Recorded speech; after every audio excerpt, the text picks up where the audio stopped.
Hey everyone, welcome to my kombucha channel. My name is Liz, and today's video kicks off the first video in my 7-part series for beginners of how to make kombucha. So this video is about where to get your supplies.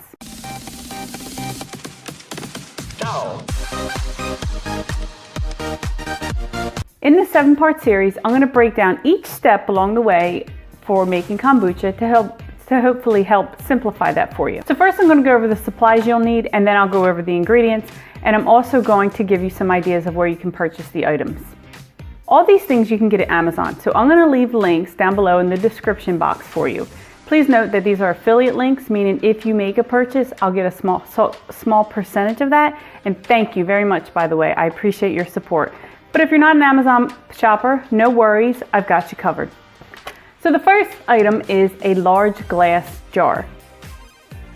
You can see in the corner here I have these dispenser jars, or you can use something more simple like this glass jar.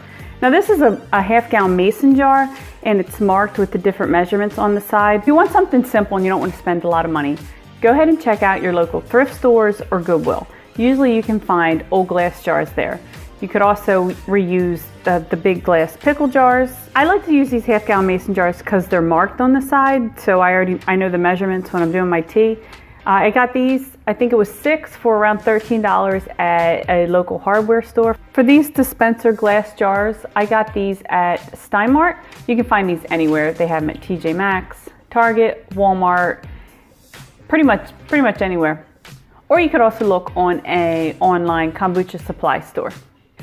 Next is the cover, what to cover the jars with. So when I'm using these half-gallon mason jars, I usually just use a napkin with a rubber band, or I'll use one of the bands that the jars came with and then twist that on. If you're using, say, a pickle jar, you could use anything that's breathable. That's what you want to keep in mind. So I have these cloth napkins that I purchased at the Christmas tree shop.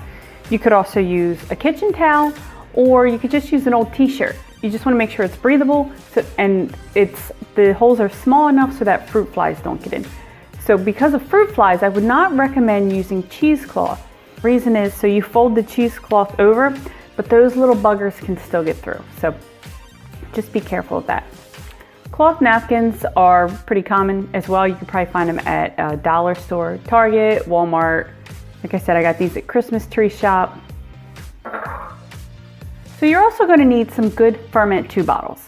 Some things to keep in mind are you'll need bottles that have a cap, and you want to look for bottles that are made for carbonation. So kombucha is a 2-step process. The first step is putting the kombucha in these big jars, and that's where, well, it turns from tea to kombucha. And then you're going to pour it into these smaller jars and cap it off to hold the carbonation in. Most of my bottles that I use are old kombucha bottles.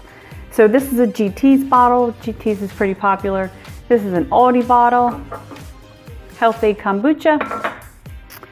Not sure where I got this bottle, but it's fun to drink out of. And I even have some Grolsh bottles a friend sent me a couple years ago.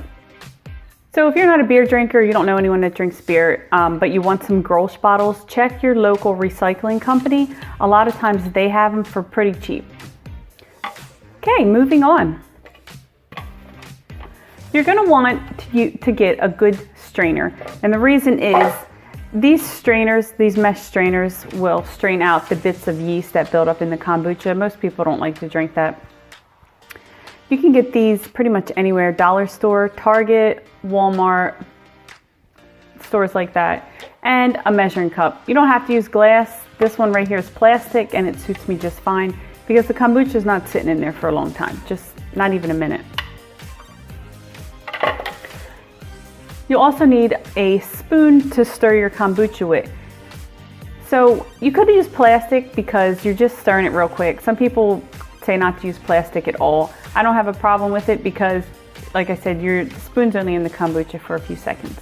You could also get a wooden spoon. However, you want to make sure that the spoon is only used for ferments, because if you're using that spoon to cook with, it's possible that something could get into your kombucha, which could cause mold.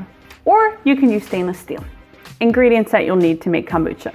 You'll need a SCOBY and starter tea. Here I have a SCOBY Hotel that has a bunch of SCOBYs in it. You only need one and some starter tea. Most people get those from a friend. You can buy them at online kombucha stores. Amazon has them. Or if you don't feel like spending money to get one, you can make one. And I'll link a video up here or over here on how to grow your own SCOBY. You also need table sugar, and you can get that anywhere sugar's sold. Next ingredient is tea. It's usually preferred that you use organic, but the decision's up to you. All my teas are not organic, most of them are. I use tea bags and I use loose tea, and you can get them pretty much anywhere. Online retailers, grocery stores, you get the point. All right guys, so that concludes the first video. In 2 days, I will show you how to steep your tea. See you in the next one.